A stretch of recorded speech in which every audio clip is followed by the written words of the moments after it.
રાજ્યમાં ચોમાસું ફરી એકવાર જોર પકડે તેવી શક્યતાઓ જોવા મળી રહી છે। ઉત્તર અને મધ્ય ગુજરાતમાં ભારેથી અતિભારે વરસાદની શક્યતા વ્યક્ત કરવામાં આવી છે। હવામાન નિષ્ણાત અંબાલાલ પટેલે ભારે વરસાદની આગાહી કરી છે। તારીખ 24 થી 26 જુલાઈ દરમિયાન ભારેથી અતિભારે વરસાદ વરસી શકે છે। ઉત્તર ગુજરાતના મહેસાણા, સાબરકાંઠા અને અરવલ્લીમાં 3 ઇંચથી વધુ વરસાદની શક્યતાઓ વ્યક્ત કરવામાં આવી, તો મધ્ય ગુજરાતમાં વડોદરા અને તેની આસપાસના વિસ્તારોમાં 4 ઇંચથી વધુ વરસાદ વરસી શકે છે।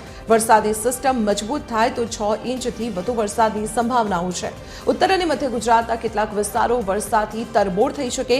કચ્છના પણ કેટલાક વિસ્તારોમાં ભારે વરસાદી ઝાપટા પડવાની શક્યતાઓ છે, તો દક્ષિણ સૌરાષ્ટ્રમાં વરસાદનું જોર વધુ રહેવાની શક્યતા વ્યક્ત કરવામાં આવી છે। રાજકોટ, સુરેન્દ્રનગર અને મોરબીમાં ભારે વરસાદી ઝાપટા વરસી શકે। આગામી 2 થી 3 દિવસ દરમિયાન 4 ઇંચ સુધીના વરસાદની શક્યતાઓ છે, તો દ્વારકા, પોરબંદર અને જામનગરમાં 4 ઇંચ સુધીનો વરસાદ વરસી શકે। ભાવનગર જિલ્લામાં પણ 4 ઇંચથી વધુ વરસાદની શક્યતાઓ વ્યક્ત કરવામાં આવી છે। ત્યારે સંવાદદાતા મોનિકા રાજપૂત અત્યારે આપણી સાથે હવામાનની માહિતીને લઈને જોડાયેલા છે। મોનિકા, ફરી એકવાર મેઘરાજાના બીજા રાઉન્ડની શક્યતાઓ વ્યક્ત કરવામાં આવી રહી છે। કયા કયા એવા વિસ્તારો રહેશે કે જ્યાં મેઘરાજા મહેર વરસાવી શકે છે?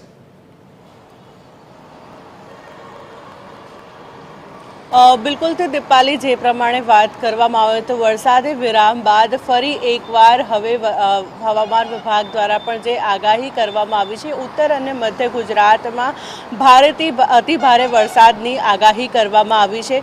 તેની અસર સીધી અમદાવાદમાં પણ જોવા મળશે અને અમદાવાદમાં પણ જે 22 થી 24 જે જુલાઈ દરમિયાન પણ ભારેથી અતિભારે વરસાદની આગાહી કરવામાં આવી છે। હાલ અમદાવાદના પણ આ દ્રશ્યો જોઈ શકો છો કે જે વાદળછાયું વાતાવરણ જે છે જોવા મળી રહ્યું છે।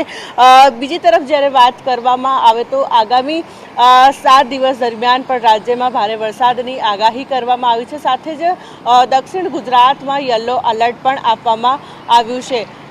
આજની જ્યારે વાત કરવામાં આવે તો માછીમારોને પણ દરિયો ન ખેડવાની સૂચના આપવામાં આવી છે। હાલ જે રાજ્યમાં વેસ્ટર્ન ડિસ્ટર્બન્સ અને મોન્સૂન ટ્રફ જે છે સક્રિય બન્યું છે, જેના કારણે જે ભારે વરસાદની આગાહી જે છે કરવામાં આવી છે। જે પ્રમાણે અત્યાર સુધીની વાત કરવામાં આવે તો હજુ પણ જે પ્રમાણે શહેરમાં વરસાદ વરસી રહ્યો છે, છતાંય જે અમદાવાદમાં હજી 47% વરસાદ જે છે ઓછો થયો છે। જી મોનિકા, આભાર માહિતી આપવા બદલ। તો રાજ્યમાં ફરી એકવાર વરસાદના બીજા રાઉન્ડની શરૂઆત થવાની શક્યતાઓ હવામાન નિષ્ણાત અંબાલાલ પટેલ દ્વારા વ્યક્ત કરવામાં આવી છે અને આ વખતના રાઉન્ડમાં મધ્ય ગુજરાત અને ઉત્તર ગુજરાતના મોટાભાગના વિસ્તારો ઉપર મેઘરાજા મહેર વરસાવે તેવી શક્યતાઓ વ્યક્ત કરાઈ છે।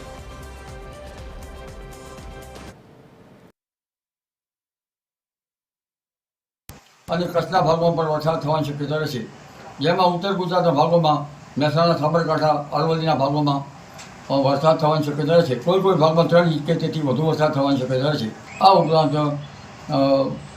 પશ્ચિમ સૌરાષ્ટ્રના ભાગોમાં, દ્વારકાના ભાગો, પોરબંદરના ભાગોમાં પણ લગભગ 3 ઇંચ કે તેથી વધુ વરસાદની ધારણા રહે। આ ઉપરાંત જામનગરના ભાગોમાં પણ હળવા ભારે વરસાદની શક્યતા રહે। આ ઉપરાંત ઉત્તર સૌરાષ્ટ્રના ભાગોમાં, રાજકોટના ભાગો, સુરેન્દ્રનગરના ભાગો અને મોરબીના ભાગોમાં પણ વરસાદની શક્યતા રહે।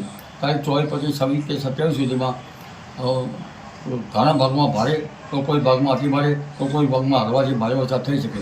કોઈ ભાગમાં 8 કે 10 ઇંચ જેવો વરસાદ થતાં નાની નદીઓમાં પૂરની શક્યતા પણ રહે।